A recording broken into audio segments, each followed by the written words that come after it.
Ay, madam. Kumusta? Hi, Bibita. Kumusta sulod, madam? Kumusta po?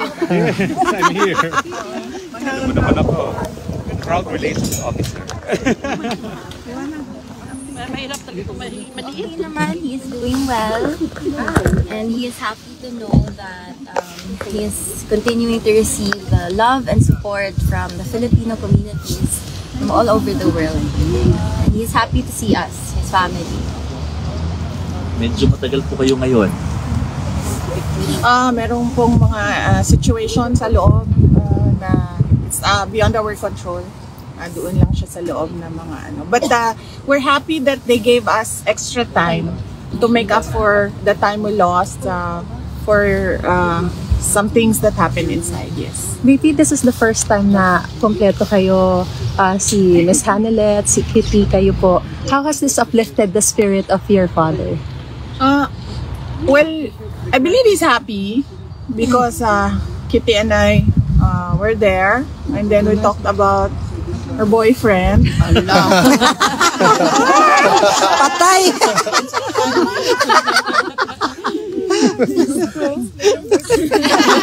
Nag-blush! Thank you. Thank you, ma'am. Bibi, Maharlika po. Yes, mama. Kumusta po si PRRD at this point in time? Okay naman siya. Okay siya. Kitty gave him a massage. Wow! And then Kitty, ikaw na magsabi. Well, yung mga kwento... Ano siya, na speechless siya sa boyfriend. Hindi ata ready. Ano sabi ng daddy? So ayun, I was updating him with the situation with our families, and is happy to hear that we are all doing well, that we are all okay, that we are continuing to pray for him. And ayun, mga positive things lang. We are telling him things that will uplift his spirit and things that will give him strength while he is inside. Nice. May advice pa siya sa'yo? Secret mo. May mga bilin siya. Boyfriend. May mga bilin siya, pero sa sunod na. Secret mo lang. VP, may balak po ba kayo mag-file ng request for hearing on procedural matters prior to the September 23 confirmation of hearing? This is something Confirmation that charges. Yes. Sa legal side, you need to talk to Nicholas Kaufman. So he's the only person that can talk about what they will do with regard to matters inside the ICC. How are you, VP? Okay lang. Not a problem. I'm just waiting for one more document, and then tapos na yung trabaho ko dito. But personally, I'm okay. Are you going back to the Philippines after that? Yes, opo. Oo. Yan na lang yung inaantay, yung document na yan. Tapos pwede na akong umuwi. VP, something personal. Ano po yung reflections mo, ng pamilya, since this thing happened? I'm sure in one of the moments you're thinking of something you could share. Ikaw muna. Or ako muna? Okay, ako muna. Sige. I'm happy. I think I don't have the word right now. I only have happy, but it's the incorrect word to describe it. But blessed. I'm blessed because I gained a sister with what happened to me after the attacks, the confidential funds attacks, the impeachment, and I have we have a relationship now. I have a relationship with Kitty, and I'm happy now. Sabi ko nga sa kanya, I'm happy that I have a sister kasi meron akong pagagalitan. Growing up, wala akong ganun, but meron ako niyan ngayon. Pinagagalitan na kapatid. And then, I'm happy as well. And this really is ironic. But I have to thank Bongbong Marcos because there was forgiveness between me and PRD for all that has happened in our lives. And we have the relationship now, a father-daughter relationship, since we cannot discuss anything legal anymore because it is understood inside that only the lawyers can discuss legal matters with the former president. So we only discuss about the family, and this has been one of the longest meetings I have had with the former president. Growing up, he was always busy with work, he was always busy with the country, and now I have this every day with him, talking about life, talking about family, and for that I feel like I am blessed. Blessed, yeah. Because at this point he's already 80 and he's already retired. But going back as mayor, baka mabisi na naman siya sa kanyang trabaho. So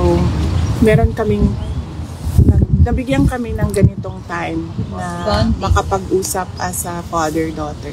Yeah, nice kayo. Yes, sad lang that it has to happen inside. Yeah. Pero there is a good side. It's blessing. But yes, thank you sa kanya. Happy siya, ma'am? Everyday mo na bisita? Oh, yes. Yeah. He is really happy to see us. As I have told him, that the family has never been more united, not just with us siblings, but with everyone else in the family. So, he's happy to hear that. And not just us, sa mga supporters din. Yes. I told him of that. I told him that especially on his birthday, there were people with speakers. They brought speakers and the microphone. They were singing a happy birthday song to him. He knows that, and he was very happy to hear that. And I told him of all the support everywhere in the world, from everywhere in the Philippines and everywhere in the buffet kit.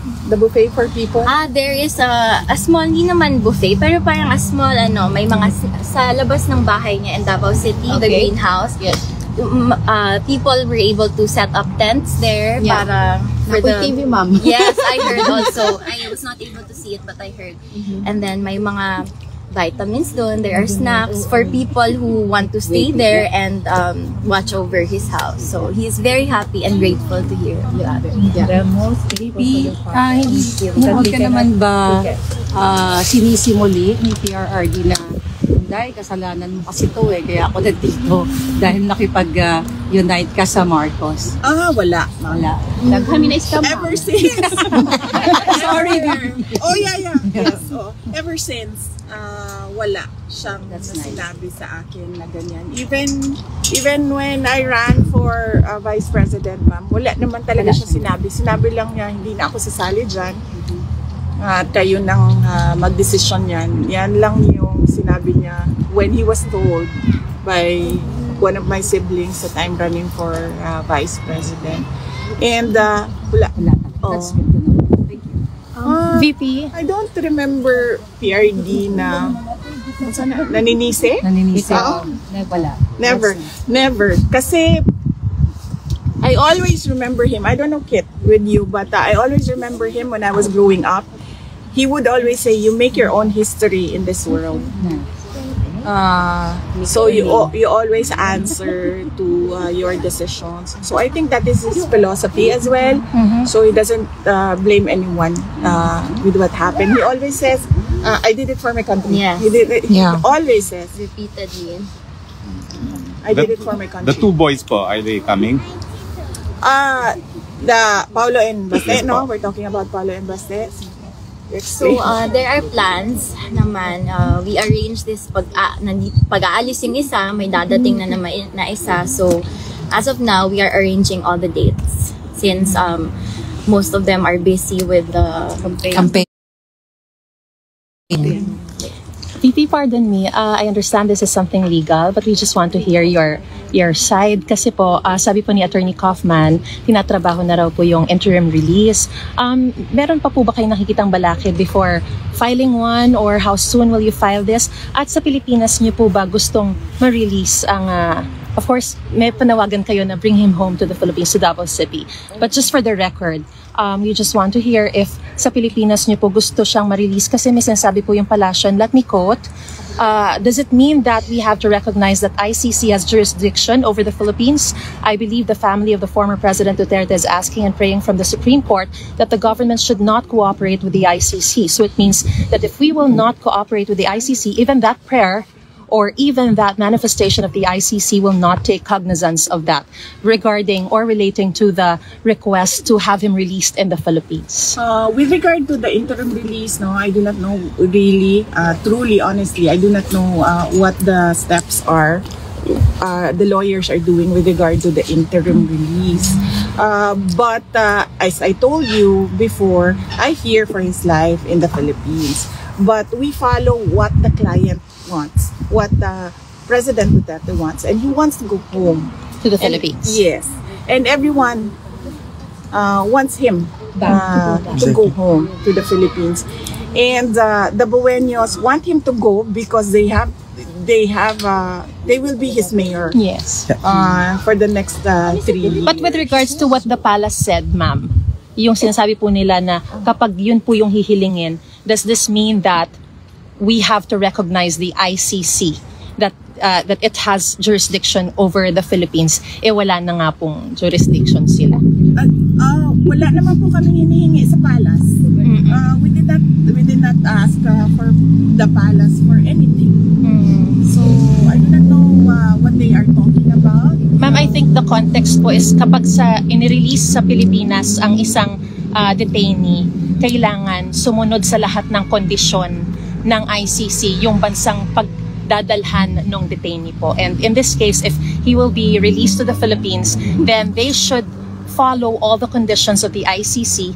And in that case, this would mean parang nasa jurisdiction pa rin tayo ng ICC. Well, that is something that they have to think about.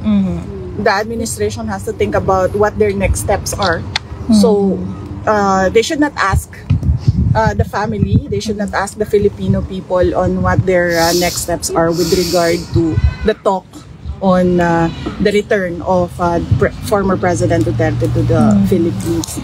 Maybe when they've decided, if ever they will decide what their next steps are, if ever it is even discussed inside the halls of the palace, they can tell us what their plans are. The government intends to do with the return of President Duterte. Ma'am, on a different note, were your mother, Elizabeth Zimmerman, able to visit the former president? My mother, she doesn't want that she be talked about or discussed in interviews, so let's keep her private. Noted, ma'am. Thank you. Ma'am, how about your reaction to House prosecution's motion to Senate to compel VP Duterte to answer impeachment complaints? Sabi, legally sound daw po ito, legally sound. And Representative Zamora said may guidelines sa pag-liquidate ng confidential funds. Kung pwede man na fictitious names, dapat daw nakadeklara ang totoong pangalan in a sealed envelope bago sinasubmit sa COA. Nagawa po ba ito ng OVP, and naniniwala ang House na prosecution na palalakasin daw nito yung impeachment case laban po sa inyo, ma'am? Yun ang mga paniniwala nila. So, pabayaan na natin sila sa kanilang guni-guni. It doesn't have to be yung paniniwala nila ay paniniwala din ng buong bayan. Paniniwala lang nila yun. So, Ila ka na naman. Mag, okay na mo sa weather? Naka-adapt na mo? no. The Netherlands. I think just okay. Yes! Wala siya jacket. Dini na siya na tao. You're not cold? Oh, Bata pa naman siya Bata pa okay. And you are young, no problem. Ma'am, meron po kayong balak na assistant sa mga Filipinos na aresto sa Qatar while demonstrating for PRRD? Yes, oo. Anong balak?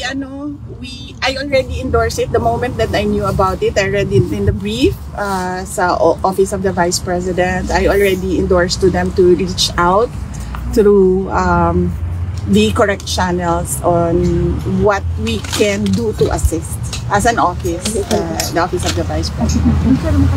Okay? VP, sorry. VP, may question lang po. VP, sorry, something legal lang po. You said po na you're going home soon. Sa Saturday. Sa Saturday na po, you're going home. May chance po ba na mako-complete na po yung legal team by then? Wala po ako sinabi na uwi ako sa Saturday. Or uwi na po kayo soon? Ayaw pa uli. I said na pag dumating na yung documents, pwede na ako umuwi. Yeah, that's correct. And makukompleto na po ba yung legal team by then po? Or nandyan na si Attorney Nicholas Kaufman. The other lawyer, you meet her. I don't wanna reveal her name. Just ask her what her name is. And then there's another one assisting them. So far, they're okay. And they're interviewing other lawyers as we speak. So hopefully, before I leave, that team is already complete. But at the moment, no, it's not complete. Pero have you identified na po the Filipino lawyer in the team po? Sino yung kinakausap po ninyo? We have not identified the Filipino lawyer. And is there a chance po that Attorney Roque will be back or will join that team po? I do not know because only the lawyers are talking to each other. So I only talk to the lead counsel, that is Nicholas Kaufman. So he talks to the other lawyers. Ma'am, I have a question. May message po ba si former president sa mga supporters niya right now, or is it still the same? May message siya para sa supporters. So of course, he just wants to extend his gratitude to all of his supporters from all over the world, and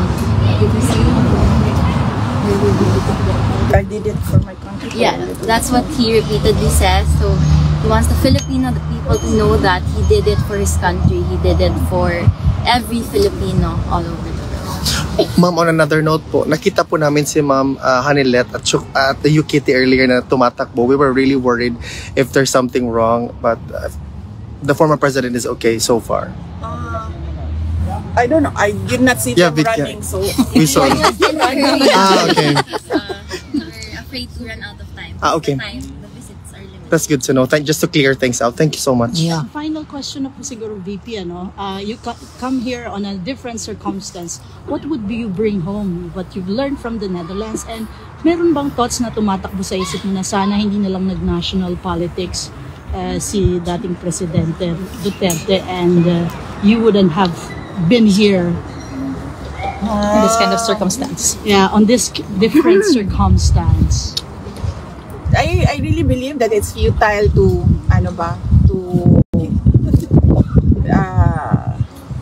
regret decisions made in the past, because I believe that everything happens for a reason. So whatever it is, baka tayo matumba. Okay na sila. Yan Relax na, relax na. Okay na ma'am, okay na ma'am. Relax na. Whatever it is that happened in the past, I think we should just learn from it and then move forward. So what is my takeaway for the Netherlands? Unang-una ma'am, ang dami nilang options dito. Meron silang tram. Tram is it, no? Yes, ma'am. That's correct. Yes, meron silang tram, meron silang bus, and then meron silang train, and then they can bike. Yes. And then meron ding they metro, can ma'am. walk. Metro also. And metro. So that's 6 options for mobility. Correct. I choose to walk dito kasi hindi ka pinagpapawisan, malamig siya, so I choose to walk. So that is my choice. But the residents, they have 6 options. In the Philippines, ma'am, just mahirapan pa yung bus, ma'am. Walang train, walang tram, walang metro, wala lahat. Mainit. So, alam mo yon. Tricycad lang, ma'am.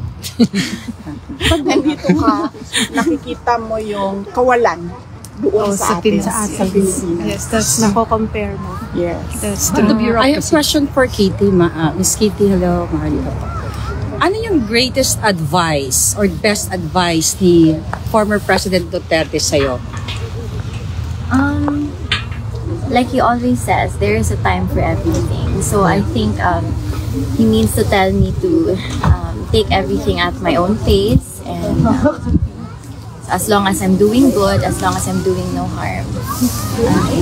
And he laughed it, diba? Yeah. Na kailangan niya umuwi kasi kailangan niya takutin yung boyfriend. So another reason for him to come home. Yeah. Need to ano man tawag niya? Pinipigilan. Okay.